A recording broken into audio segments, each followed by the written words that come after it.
All right, I think I am going to get started. We don't have like a super packed agenda. There are some important items later, but I don't want to run late. And so thank you all for coming to the business meeting. I hope you enjoyed, for those who were able to make it, I hope you enjoyed Howie's session. I thought that was personally pretty inspiring. So I'm just going to hop right in. Let's see here. We have the business meeting the minutes from our last meeting. So actually that did not copy the link. So I'm going to paste this in the chat. So the first thing we'll do is I can accept a motion to approve these, and then we'll see if there are any comments. So can anyone make that motion? And you can type or unmute. I so move. All right, Julius made the motion. Is there a second? I think there was, but.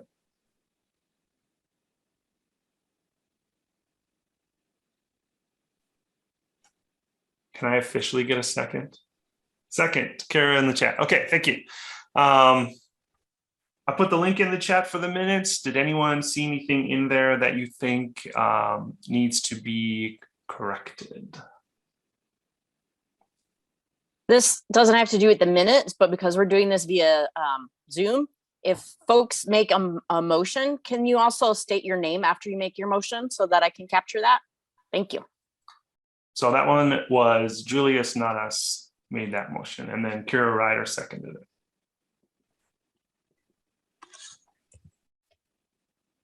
All right, I should have, I'm going to just close the discussion because there is none, and I should have a poll. All right, thank you, Julius. I am going to launch a poll. How do you vote?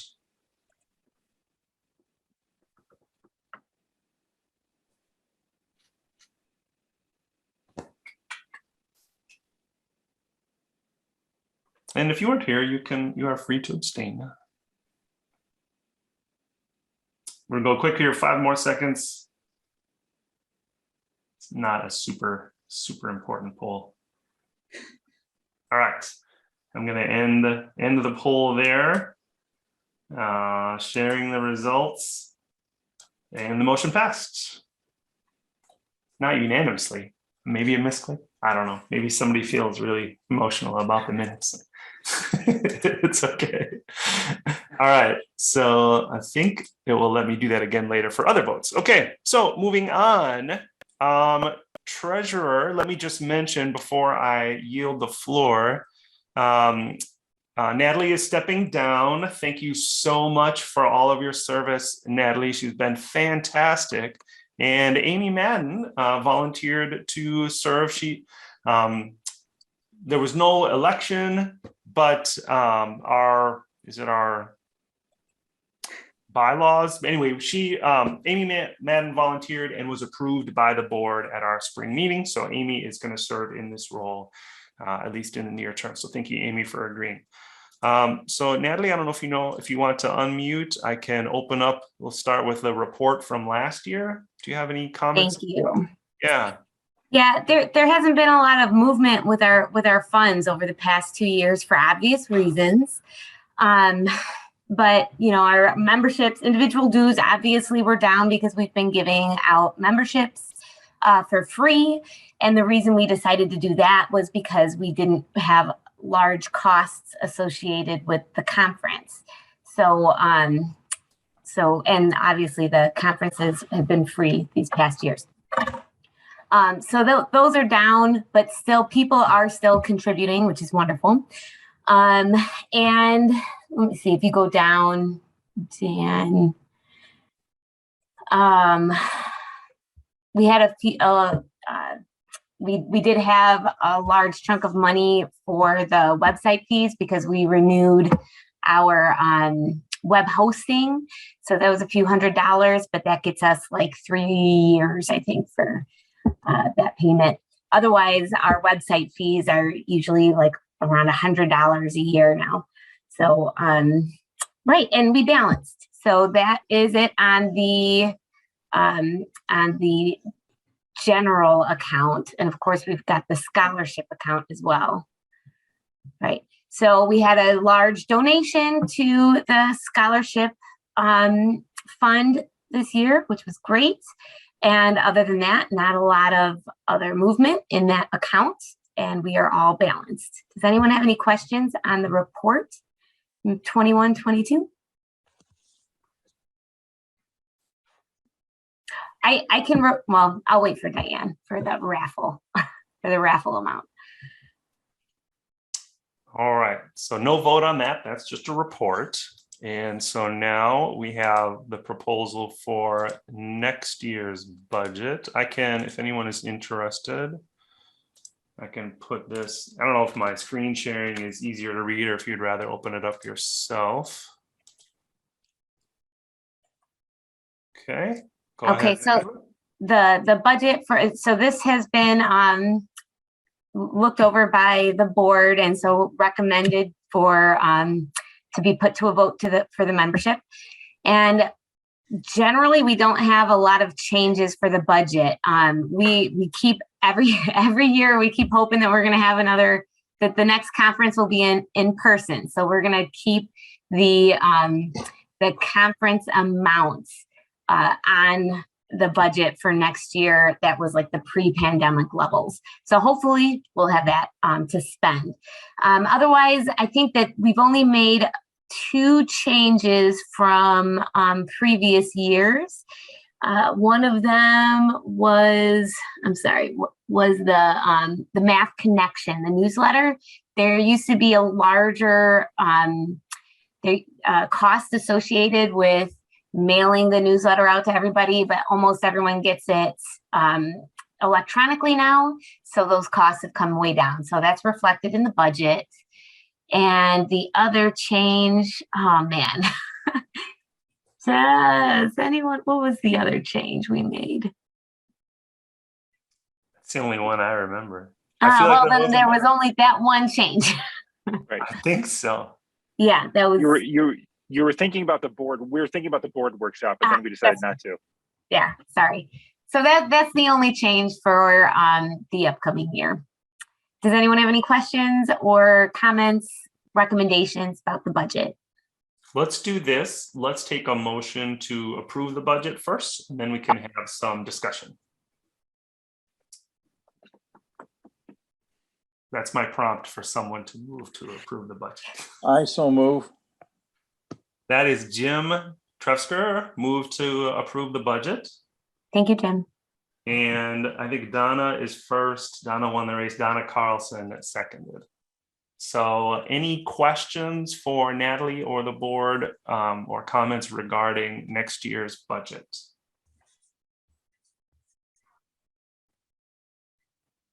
And you can unmute or raise your digital hand if you would like. If you physically raise your hand, I won't see you.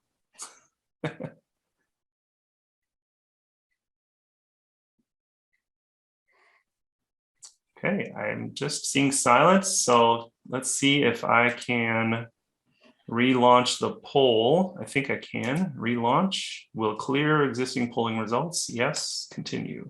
Okay, so we are voting on whether or not to approve the budget.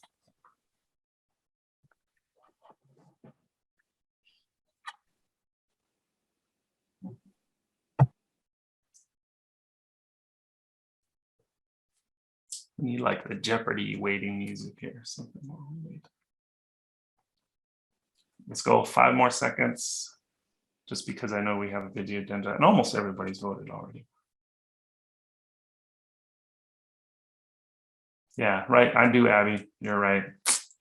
Lost opportunity. And now it's up to Laurel. She'll have to have music next year. All right, I'm going to end that poll and then sharing the results. Thank you very much. That motion approves unanimously. Okay, so stop sharing. Thank you so much, Natalie. I think this is probably officially your last piece of business, right? Hope so. Thank you everyone for letting me serve. I did send you an email, so I guess you're not out yet. We have to pay Howie.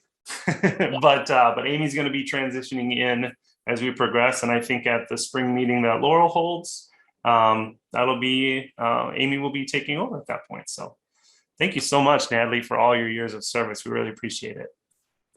Thank you, Dan. Thanks, everyone. Yeah, definitely. Thank you.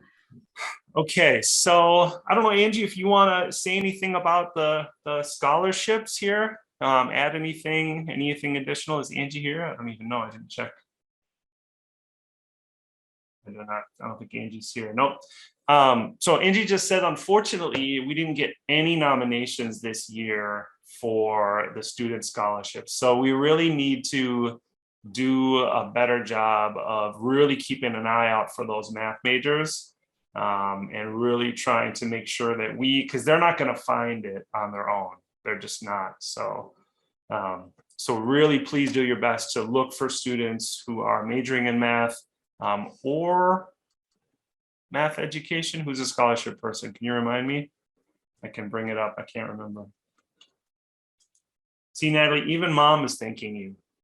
It's in the chat. So you know you did a good job. Sorry to take time to do this, but okay, so here's the official fund. What does it say here? Please consider philosophy, eligibility criteria. That's a good recommendation.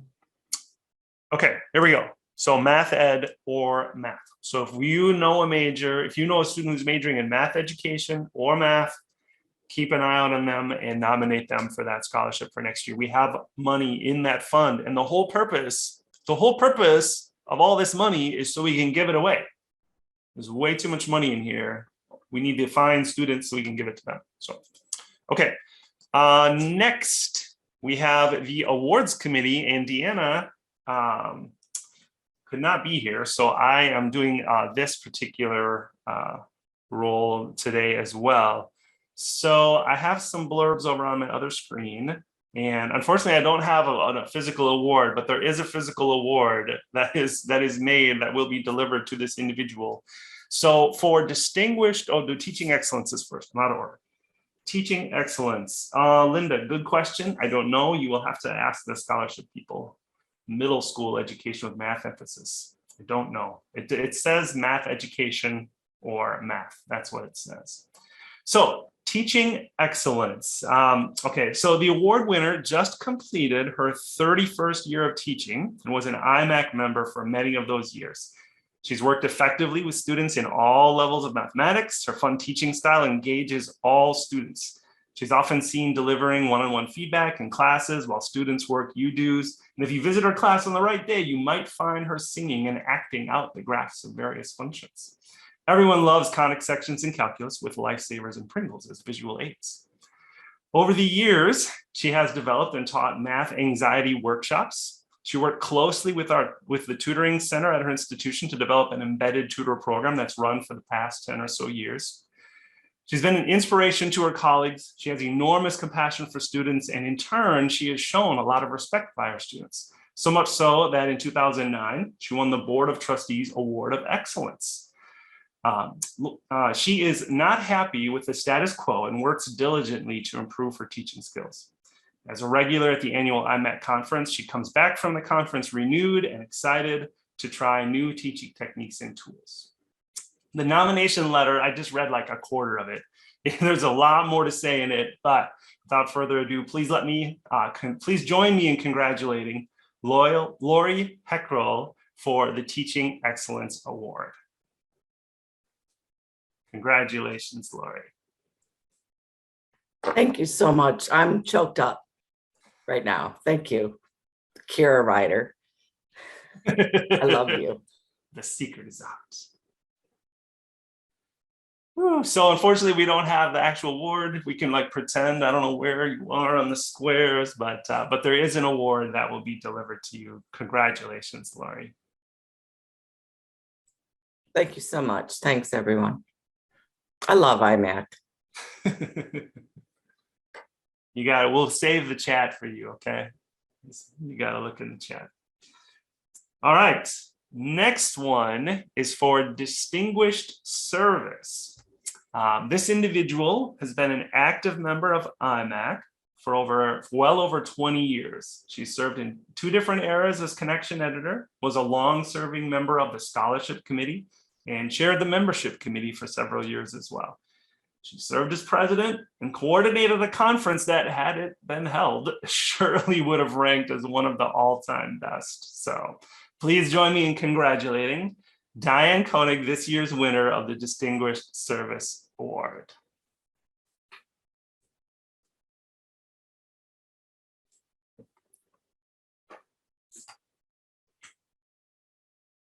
We have like the applause is silent. You got to look at the chat. That's right. It's 2022. You got to look at the chat for the applause. It is weird to like give out an award to silence or to my space heater warming my feet. That's what that's. Yeah, I think you're right. You're right. Oh, there she is. There she is.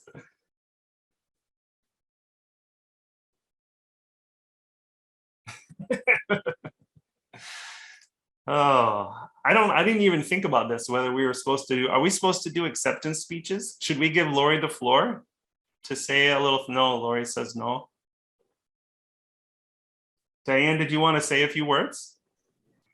You know, IMACC has been a part of my professional career all the way through, from the very beginning when I was first hired at Rock Valley at the ripe age of 25. And this means so much more to me than I can even express. If you could see me, I have tears, and I am so appreciative. Thank you so much. Lori, you're sure you're gonna pass? Well, just thank you, and what Diane said, and IMACC is yeah, since 1990 been really important to me, and I can't wait until we're back at Allerton. And thank you so much. I mean, yeah, this means so much. This is the year I'm retiring, so everything is bittersweet anyway, and this is a sweet part though. All right, thank you. Thank you so much. Congratulations to you. And thank you to those who do the nominations. You see what effect it has. So please keep in mind in the future, if you know someone, even if you just nominate them, share the nomination with them if they don't win. It's definitely something that's worthwhile. So the last one here, and maybe there are more people who should be getting this, but I was only informed of one official retirement. So IMACC gives a lifetime membership to retirees, the way I understand it. So this year we have one official lifetime membership award to give for a retiree, and this one goes to Roger Herbert. It's Roger here. It's a long I list. get to say something now? What's that? Is it my turn to say something now? Sure, yeah. Well, at Rock Valley College, we don't refer to it as retirement. I have entered the escape portal officially. So, you know, but no, and I am not going away from IMACC at all. I'll be coordinating next year's conference that will be in person at Allerton, March 30th through April 1st. So put it on your calendars. And yeah, just looking forward to riding my bicycle all over Northern Illinois and Southern Wisconsin. Awesome. Congratulations on your escape, Roger. Okay, moving on with the agenda. Chris, let me copy this membership report in the chat for anyone who wants to view it, and I can open it up here as well. And Chris, did you have anything additional that you wanted to share regarding the membership stats? No, not really. In the interest of the time for the agenda, you all can read my report. Probably the one thing I will mention, there are a handful of members, I'm not sure if they're here today or not, that are registered twice on the website. That's very likely because you've registered with 2 email addresses. I might be reaching out to those individuals just to let me know which database, which email you want on record. Individual members who do retire or change schools or want to change from their school email to their personal can do that on their account. So with that, I'll just say we can move on to the next report. Yeah. Thanks Dan. so much, Chris. Your role here, I mean, especially when we changed over to the website, but even like with the conference, Chris has gone in and manually added a year to everyone's membership date, and he's been doing a ton of work. So we really appreciate it. Thank you so much. Thank you for the opportunity. Hey, so I don't know if Laurel, you want to add anything, but I've got the nomination elections results. So that was for this year. We've got president-elect, speaking of Chris, and Chris is not like me, who said, nope, I'm not going to do that role while I'm president. Chris has said that he is willing to continue in the membership role. He might have second thoughts. We'll see how it goes. But Chris is the president-elect. Congratulations to you. Amy has continued. Amy Frankel as secretary, and then treasurer. We said Amy Madden will be taking that role. And then back on our board is Diane, Chris Wapoon, and then I think Matt Lee. Or is Chris? Is this back? Are you back on, Chris? I can't remember. But Chris and Matthew Lee, thank you for joining us on the board. Anything else to add there, Laurel? Just thank you to all of the candidates, in my emails, my hundreds of emails, sorry about those, trying to get people to join. I just feel like in the pandemic,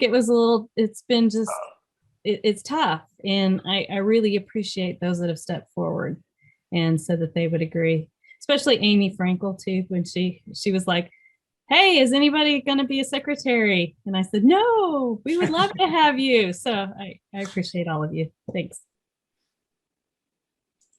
All right, so legislative, Mike, I know this is a pretty broad area, but I think you might want to talk about a couple of these. I don't know if that is true, but let me share this one in case anyone wants to save this for future reference. So Mike, any comments about legislative items?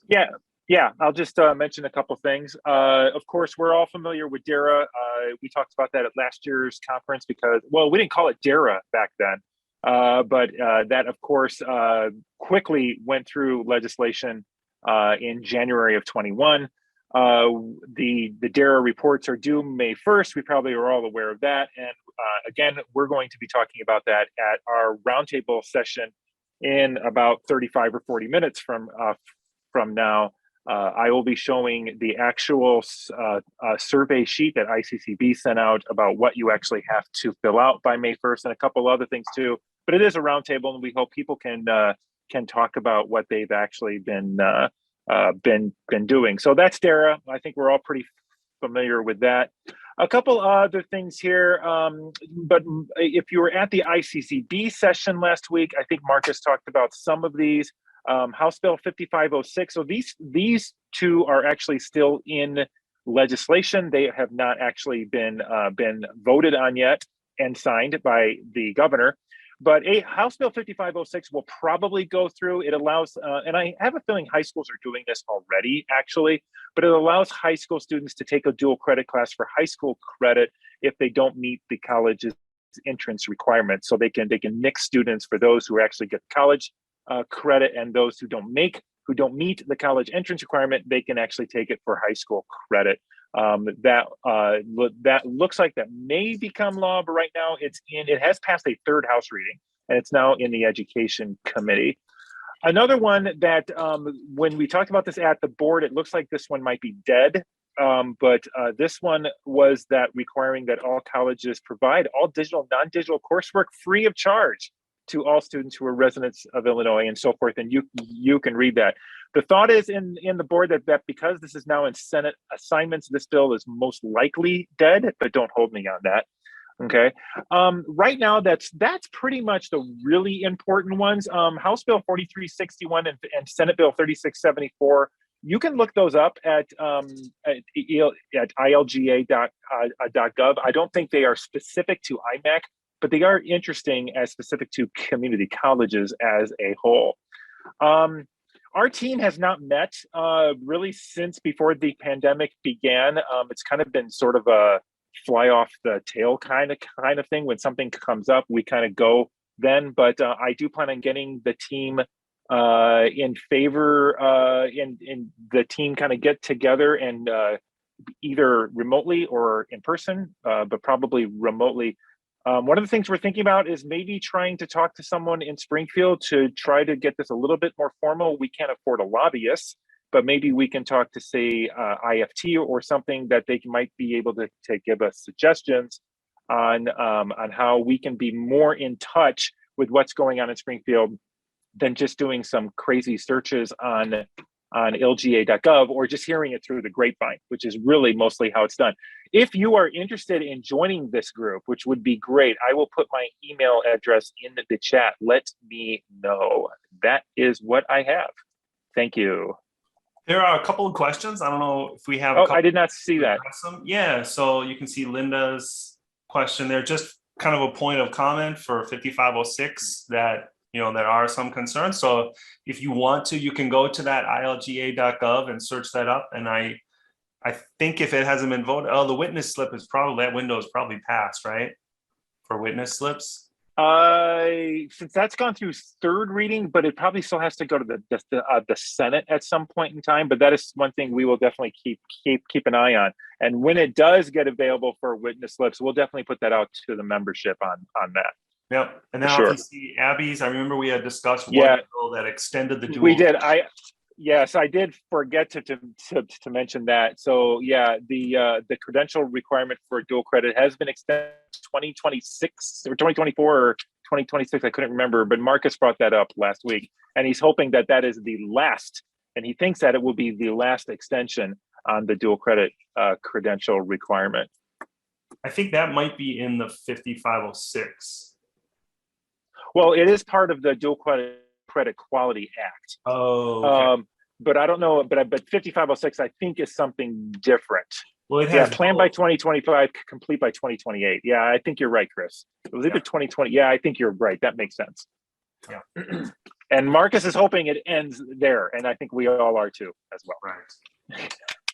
All right. Thank you so much. So keep your eye out for emails from Mike if there's something that that committee thinks is worth us making witness slip statements on. They will let us know. And so keep your eye out. Those are usually like really quick turnarounds, like, oh, you have 1 day or 2 days. So keep your eye out for those emails. And lastly, you know, if you do hear something on your campus about something that is going through that is related to math education, throw me an email, let me know, and then we can send that, then we can get that going through the membership with witness slips and so on, getting the info out. Thanks, Ann. Awesome. Thank you. Ellen, I don't know if Ellen had just about communications, is always looking for material for the connection, the newsletter. So if you have any job postings, new hires that you want to just announce, congratulations on tenure or anything else, you can reach out to Ellen. Her email is in the agenda here. I don't know if Ellen is here, if you had anything additional you wanted to add. Yes. Actually, my official email I've changed to ellenfield05@gmail.com. I'd rather that my correspondence be sent to that email just because of school policy. Okay, so it was, could you use Ellen Field? Ellen Field. It's whatever IMACC has in there.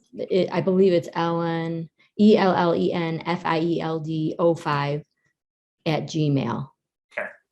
Thank you. And I really appreciate any kind of correspondence that you have that you want me to share in the IMACC. I mean, in the newsletter, the connection. Excellent. All right. Thanks, Ellen. Quick webmaster report. Thanks so much to Chris Cunningham, who I don't think is here to thank publicly. Nope. But Chris took over this while I was serving as president-elect and president. Super helpful. So I'm going to be taking it back as the past president because I saw Mike, he didn't really do much this year, so I figured I'll be all right as the past president. Nick Rinn, who is our contractor, has continued to be excellent. I just want to give him a shout out. He's been super responsive, always replies like the same day when we have issues that come up. So curriculum committee. Yeah, so that's what I thought, Chris. The curriculum committee, before I pass it off to Abby, one thing that we're going to note, we are going to be, it looks like we're going to be reviving the placement and assessment committee. For a few years, the curriculum committee kind of absorbed that. There wasn't much happening, but now over the last few years, there's like a ton happening with placement and assessment. And it's just like too much for the curriculum committee to also So we'll look for some news about that, and Laura, we'll talk about that, and maybe at the next board meeting, that might be something that you would bring up. Abby and I were just chatting about that, about reviving the placement and assessment committee. There seems to be like a big need for that these days. So I'm going to pass it off to Abby. Thanks, Dan. So I'm actually going to put a link. Do you want to share your screen so you can kind of highlight things? No. Okay. But I'm first just going to start with the I think this is the Google form for the remedial math survey. 26 members have already filled it out, which is awesome. I just wanted to give you a heads up that you don't have to complete every section. As a matter of fact, you should just do the one that's fastest for you. So if you always teach the calc sequence, just do that one and then move on and skip the others. You don't have to do every section. It will save you a lot of time. So if you're always teaching gen ed math, focus on that one. Anyway, what I really wanted to talk about is, I know it's especially long if you do each one of them. So I really wanted to talk about the what we're voting on today. So the geometry statement, Dan, do you mind putting either links to those in the right on? Thank you so much.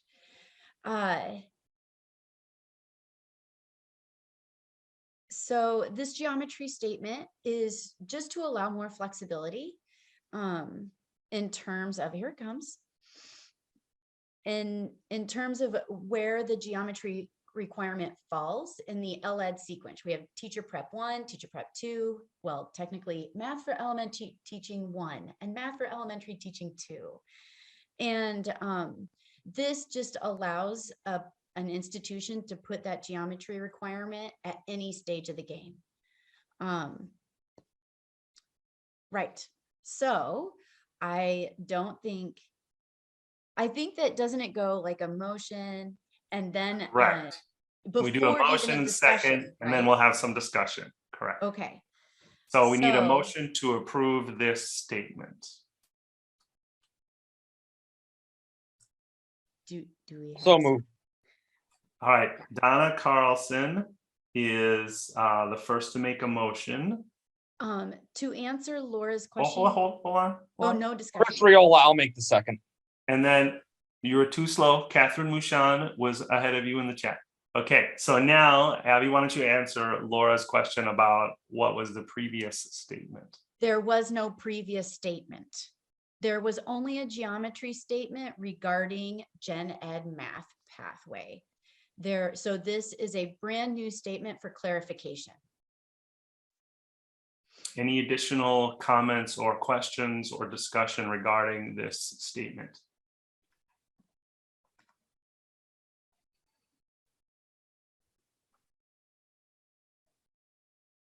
I always feel like I need to wait longer in Zoom because people might be typing. See, that's why I waited. Thank you, Kevin. So if you can see, if you don't have a chat up, Kevin has just, for our information, this statement has already passed ISMA. Yeah, and Chris clarified that we're now going to have two statements. We're going to have one statement for the gen ed pathway and one statement for math for LA. Right. We just don't need them left out. Mm-hmm. Any additional comments or questions?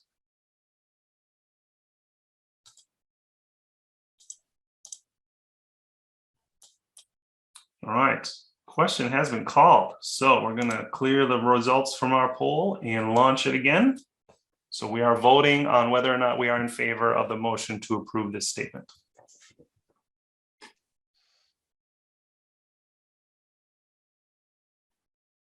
Really I'd like to thank everyone while they're voting for taking the time to read. We really need some music, some voting music. That's a missed opportunity there.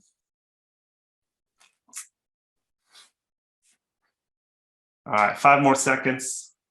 Exactly, Chris, exactly. Yeah. I could hum it, but no, I'm not going to. All right, good enough. We're going to end the poll, share the results. Thank you so much. It voted unanimously approved. So we will stop. So just, Amy, if you want to note that. Okay, close that poll now. And I believe, Abby, we're going to look at these. Yeah, I don't want to distract people though, because I believe we're going to do 3 separate votes. Yes, I think that's appropriate. So there have been updates. I think everyone got it in January. A little bit of a reminder, and then here it comes again. Dan's going to share it. But again, I think we go motion, right? And for clarify, what we're doing here is we're updating college algebra, or we're proposing changing the curriculum guide for college algebra. We're gonna do that one first. Then there's some blank pages that haven't loaded. They're here. They just haven't loaded. Why isn't it loading? There's college algebra, then there's trigonometry as a next vote. It's right here on this blank page. And then there's like pre-calculus, like combined college algebra and trigonometry will be the third one. Right. And what I would like to mention just as an opener is that, so these edits came about as a collaboration with Kevin's putting it in here, that it was a collaboration between the IMACC curriculum committee and the ISMAA 2-year college subcommittee, and that it passed the ISMAA at their meeting just a couple weeks ago. Oh, they passed it there as a package. Oh, I guess in reality, the motion can be what the motion is, but you had thought maybe it would be valuable to consider them separately, but the motion will be what it is. perhaps it needs to be a package as ISMAA did. Yeah. So we are willing to accept a motion, and whoever's first, I guess, gets to make the motion, whether you want to approve just college algebra, or motion to approve college algebra, or if you want to approve all 3 as a package. And then we can have some discussion. Mike Caparula makes a motion to approve all 3 as a package. Chris Apoon just in front of Donna for the second. That was a close race. Like they popped up at literally the same time, but his is ahead of her. So, I think there might be some discussion here. I don't know if there are things you want to comment on, Abby, specifically, or if you want to just open it up because people had it, they could have read it. Right. I think that I just want to open it for discussion. I know that the curriculum committee had a discussion about it, and I think also ISMAA had a discussion about it. So I just want to open it to anyone who has. All right, I see got Donna Carlson and then Maria. So let's Donna, why don't you ask your question, please? Actually, it's not a question, it's a comment. So I just wanted to remind the membership that before these decisions were made about these changes, a whole lot of people filled out surveys about what topics were considered essential to them and their schools. So a lot of work went into this revision. So I just wanted to remind the membership about this was a big survey. It was a big committee work. It isn't just something to be taken lightly. A lot of work went into it. Thank you. And then there's a question in the chat, but that was after Maria had her hand raised. So Maria, why don't you go next? Hi, everyone. And thank you to for everybody that worked on this. You know, I understand the intention behind this guide is to make it easier for students to be successful in these courses. But my concern is that down the road, there may be legislation that will be passed based on what we say in this document.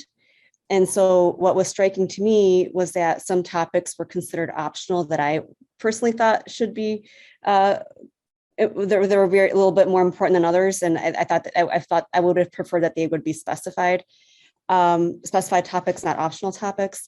And so my concern is that just like we're getting, mandates about how we do intermediate algebra and like developmental math, that down the road, some legislation will come out that will say, well, IMACC and MEA said that these topics are optional, and so they do not need to be covered. And I think that by doing that, it's a disservice to our students, because I think if they see some topics, let's say for the first time in calculus, like for me, the one that struck me was polar, but that's just me. I think that students need to know polar prior to entering the calc sequence. So I'm not saying that I wouldn't want anything to be passed at some point, but I'm just a little bit, I'd rather be more cautious with the topics that we include now, because it'll be easier to remove them later, but it'll be harder to put them in later.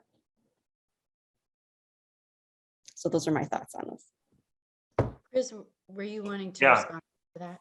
Yeah, thank you for your thoughts. Abby, you want to respond? And then I see a couple of other questions after this. Sorry. No, I just wanted to know if Chris wanted to respond before. Is that a response to what Maria is saying? Yes. Well, before we do that, because there was another question, I just want to honor it in the chat, was Mark had just asked about the changes from the previous version. And so the current version, Chris put the link in the chat for those who are interested, if you want to open the current version and you can compare. All right, Chris, go ahead. So I'm going to steal a phrase, and this is not the original source, but I heard it from Bob Capetta. I don't remember whom he said he heard it from. But the concern with the current version of these courses in the articulation guide, there is just way too much crap in there. And the phrase from Bob Capetta, a mile wide, an inch deep. We can dump dozens and dozens and dozens of topics on them. Seeing it doesn't mean they remember any of it. I mean, heck, when I teach Calc 2 one semester and Calc 3 the next semester, they don't even remember a lot of polar stuff then. So I appreciate the concern. That's just my personal response to it.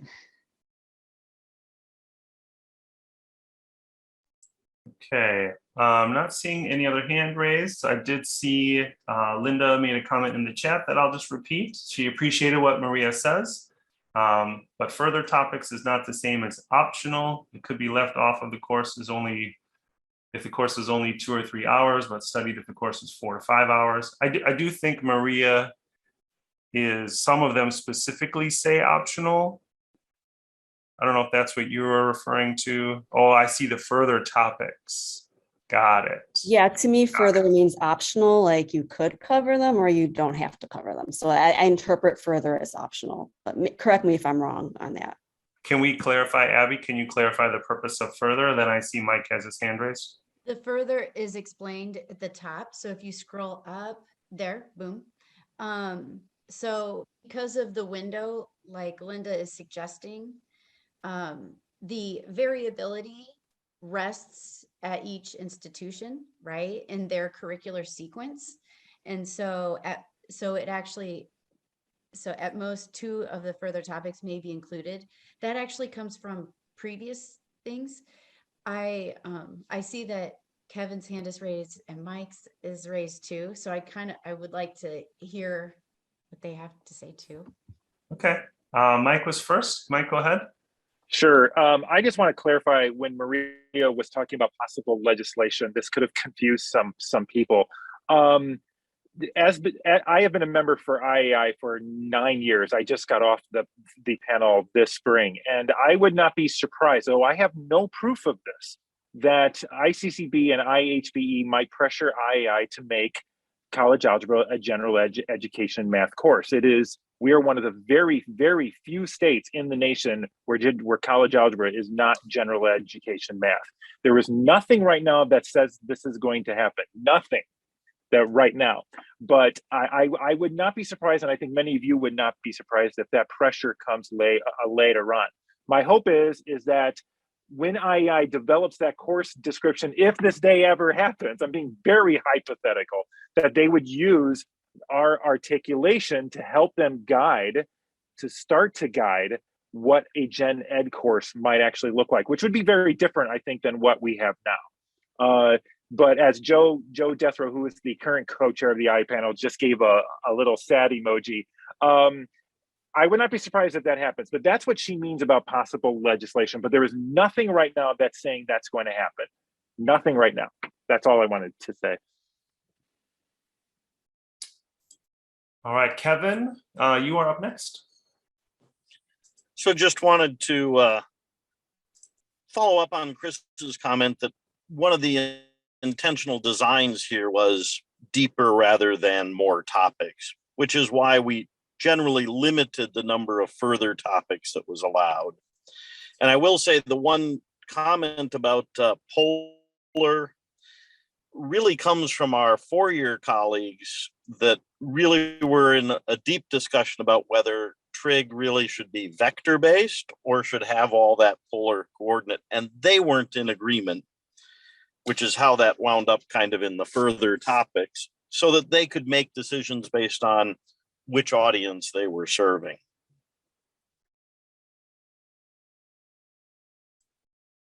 Okay, thank you. I see Maria, there's two comments in the chat I just want to mention, and then we'll go back to Maria. Chris Apoon said that IEI descriptors say what must be included. They don't say anything about topics that must be excluded. So they're not saying that stuff couldn't be taught. And then Linda said, even if what Mike is mentioning happens, we should then lobby that the course has enough credit hours to include those further topics. That was what Linda said. So Maria, go ahead. Oh, yeah, you're muted. Sorry about that. Another thought that I had is if we think about other colleges like worldwide, I really think international students are covering some topics that have been considered as further topics prior to their students entering the calc sequence. So if you had to compare like an international student with like an American student going into the calc sequence, like on average, I would think that the international students would have seen some of these topics, whereas ours would not, may not.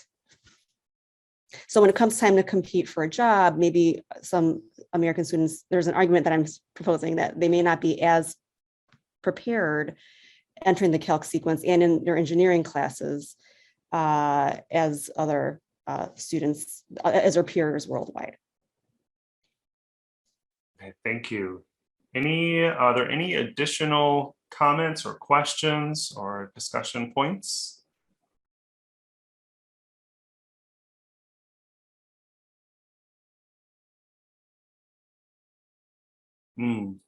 So Chris made a comment in the chat that our high schools aren't technically allowed, quote unquote, to make students learn anything to graduate. Slightly made in jest, but I know what you mean, some truth to that too.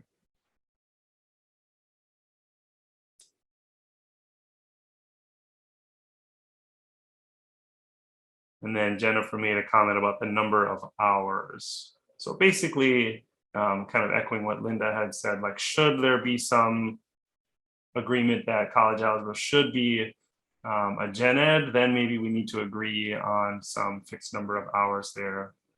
So. I'm just waiting because I mentioned this, I think earlier in the meeting. I feel like I have to wait longer in the Zoom meeting because people are typing. So. Any additional comments that you want to share before we call the question?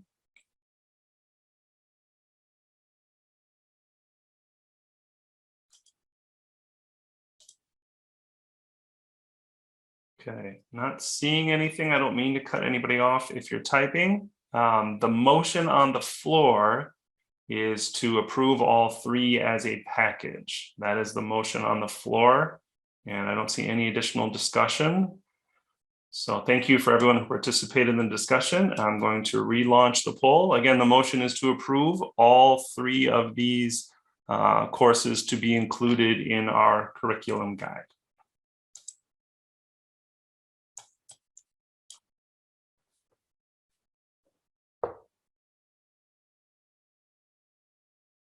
And this one I do kind of want to make sure that everybody has plenty of time to think about it and vote. I don't want to rush this one.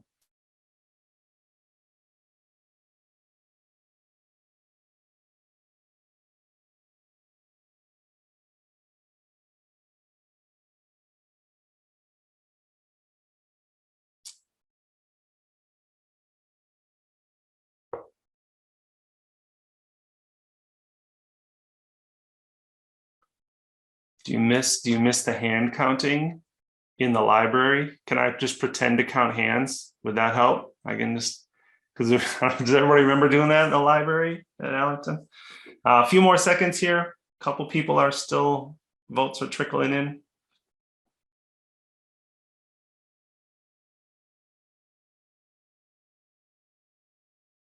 Okay, I'm gonna end the poll. Almost everybody voted. So the motion passed. There were 38 in favor, 2 opposed, and 3 abstentions. So thank you. Thank you so much. Thank you everybody for the thoughtful comments, and thank you to Abby and the curriculum committee for your hard work on this.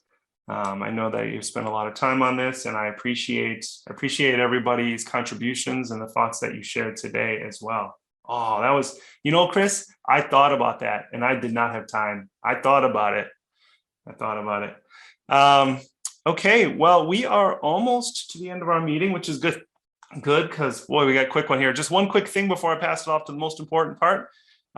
Speaking of DERA, the Developmental Education Reform Act, if you saw the email that went out, there is a committee that formed, a faculty board between ICCB and this private nonprofit Partnership for College Completion, which was a part of that legislation as well. That goal was to produce a co-requisite toolkit, and that work is continuing. And so if your institution is interested in implementing co-recs as part of your plan, there's going to be a little toolkit that we're working on that should be produced sometime within the next couple of months. So Diane, I'm going to stop share. Now Diane said, I have it in an email that you could do this in 4 minutes. You said you could. Well, I was really worried, so I actually have been drawing and set it all up. So it might take even a little bit less because I just have to read off the numbers and the names. Okay. So we had for item number 1, the sweet and savory basket. That's ticket number 1410369, Tony Paris. Oh, sorry, hang on. It is Tony Paris, but it's 1410311. And then item number 2, the Uber gift card. That is ticket number 1410520, Amy Frankel. Congratulations. Item number 3, the $25 Amazon gift card, 1410542, Karen Freilich.